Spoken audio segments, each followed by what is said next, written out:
அன்பின் சகோதர சகோதரிகளே, ஆண்டவர் இயேசு கிறிஸ்துவின் நாமத்தில் மெசஞ்சர்ஸ் ஆஃப் குட் நியூஸ் சார்பில் வாழ்த்துக்கள். ஆண்டவரின் பெரிதான கிருபையால் இந்த புதிய மாதத்தை காணும் ஸ்லாக்கியம் நமக்கு கிடைத்ததற்காக நாம் ஆண்டவரை துதிப்போம்.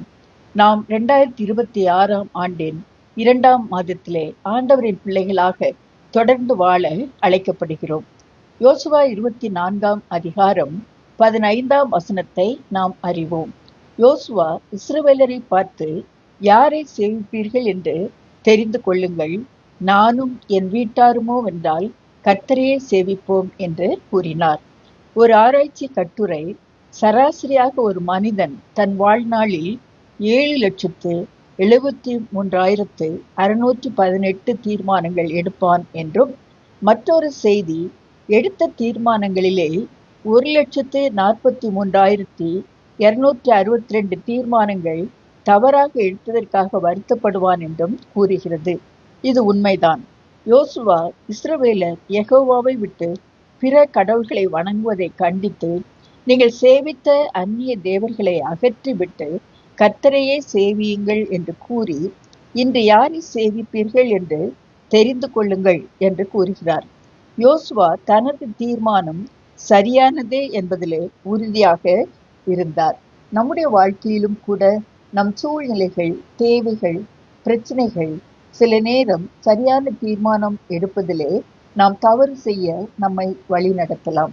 ஆனால் நாம் ஆண்டவரிடம் ஒவ்வொரு நாளும் சரியான தீர்மானம் எடுக்க உதவி செய்யும்படி ஜெபித்து அந்த நாளை ஆரம்பிக்கும் போது ஆண்டவர் நமக்கு உதவி செய்வார். God will guide us to make right choices. இரண்டாவதாக, எரேமியா 6ஆம் அதிகாரம் 16ஆம் வசனத்திலே, வழிகளிலே நின்று பூர்வ பாதைகள் எவையென்று கேட்டு விசாரித்து, நல்ல வழி எங்கே என்று பார்த்து அதிலே நடவுங்கள், அப்பொழுது உங்கள் ஆத்துமாவுக்கு இளைப்பாறுதல் கிடைக்கும் என்று கூறப்பட்டுள்ளது.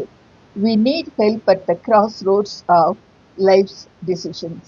நாம் சில முக்கியமான தீர்மானங்கள் எடுக்கும்போது ஆண்டவரின் உதவி, வழி நடத்துதல், ஞானம் நமக்கு தேவை.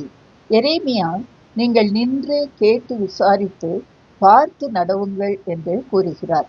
அவசரமாக சுயமாக சிந்தித்து தீர்மானங்கள் எடுக்காதபடி ஆண்டவரின் பாதத்திலே அமர்ந்து காத்திருந்து ஜெபித்து அவரை நோக்கி பார்க்கும்போது ஆண்டவர் நமக்கு வழிகாட்டியாக இருந்து சரியான தீர்மானங்கள் எடுக்க உதவி செய்வார்.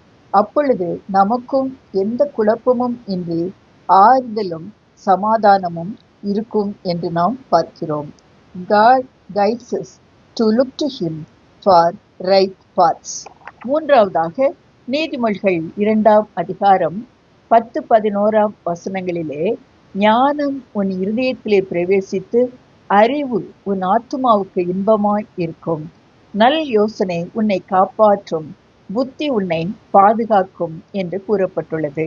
கர்த்தர் நமக்கு ஞானத்தை தருகிறார். அவர் வாயினின்று அறிவும் புத்தியும் வரும். நாம் நீதிமொழிகள் 2:6 பார்க்கிறோம். ஆகவே நாம் இன்று பார்க்கிறபடி ஆர்டிபிஷியல் இன்டெலிஜென்ஸ் அல்லது தவறான போதனைகளில் அதிகமாக கவர்ச்சிக்கப்படாமல், ஆண்டவர் ஞானத்தின் உறைவிடம் உலக பிரகாரமான இன்ஃப்ளூயன்சஸ்களினால் நாம் ஏமாற்றப்படாமல் இருக்க ஆண்டவரை அதிகமாக சார்ந்து வாழ எச்சரிக்கப்படுகிறோம். நம் சுய ஞானம், படிப்பறிவு, அனுபவங்கள் சில வேளைகளில் நம்மை ஏமாற்றலாம். சில கஷ்டமான இக்கட்டான சூழ்நிலைகளில் நம்மை சிக்கவும் வைக்கலாம். ஆண்டவரின் ஞானம் நமக்கு நீதியையும் நியாயத்தையும் நிதானத்தையும் சகல வழிகளையும் அறிந்து கொண்டு சரியான தீர்மானங்கள் எடுக்க உதவி செய்யும். நம் வேலைகள், குடும்பத்தின் பொறுப்புகள், பண பிரச்சனைகள், பிள்ளைகளின் திருமண காரியங்கள், மருத்துவ சிகிச்சைக்கான தீர்மானங்கள் எல்லாவற்றிலும் நம்மை பாதுகாத்து சரியான வழியிலே ஆண்டவர் நம்மை வழி நடத்துவார். God's wisdom guides us to take right decisions. ஜெபிப்போம். அன்பின் ஆண்டவரே, நாங்கள் எங்கள் வாழ்க்கை பயணத்திலே சரியான தீர்மானங்கள் எடுக்க உமது ஞானத்தையும் வழி நடத்துதலையும் எங்களுக்கு கொடுத்து பாதுகாப்பீர் என்ற விசுவாசத்திலே நாங்கள் உறுதிப்பட்டு உம்மை சார்ந்து வாழ எங்களுக்கு உதவி செய்யும். ஆமேன். ஆண்டவரின் கிருபை நம்மோடு இருப்பதாக. உங்கள் அன்பு சகோதரி சாந்தி திலக்.